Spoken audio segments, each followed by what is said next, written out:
ગૌરવ દિવસની રાજ્યકક્ષાની ઉજવણી 2026 અંતર્ગત સુરતમાં ત્રિદિવસીય સશસ્ત્ર પ્રદર્શનનું આયોજન કરવામાં આવ્યું. સુરતમાં ગુજરાત ગૌરવ દિવસની ઉજવણીના ઉપલક્ષ્યમાં સુરત શહેર પોલીસ દ્વારા અઠવા લાઇન્સ સ્થિત ઇન્ડોર સ્ટેડિયમ ખાતે ત્રિદિવસીય ભવ્ય શસ્ત્ર પ્રદર્શનનું આયોજન કરવામાં આવ્યું છે.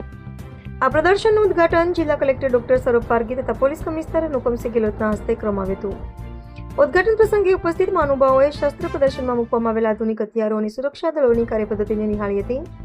તારીખ 1 મે સુધી ચાલનારા પ્રદર્શન દ્વારા નાગરિકોને દેશની આંતરિક અને બાહ્ય સુરક્ષા માટે કાર્યરત વિવિધ એજન્સીઓ અને તેમની કામગીરી અંગે જાણકારી આપવામાં આવશે.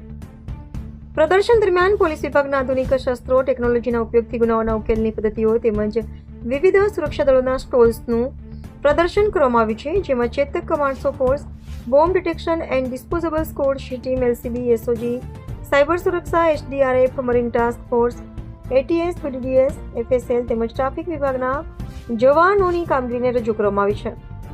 આ પ્રદર્શન સવારે 10:30 થી રાત્રે 10:30 વાગ્યા સુધી ખુલ્લું રહેશે, જેમાં સુરતના શહેરીજનો, વિદ્યાર્થીઓ અને સામાન્ય નાગરિકો મોટી સંખ્યામાં હાજરી આપીને દેશની સુરક્ષા વ્યવસ્થાનો પરિચય મેળવી શકશે. આ અવસરે સુરત શહેર પોલીસના અધિકારીઓ, કર્મચારીઓ, વિવિધ શાળાના વિદ્યાર્થીઓ, શિક્ષકો તેમજ નાગરિકો ઉપસ્થિત રહ્યા હતા. રિપોર્ટર સાગર સોલંકી.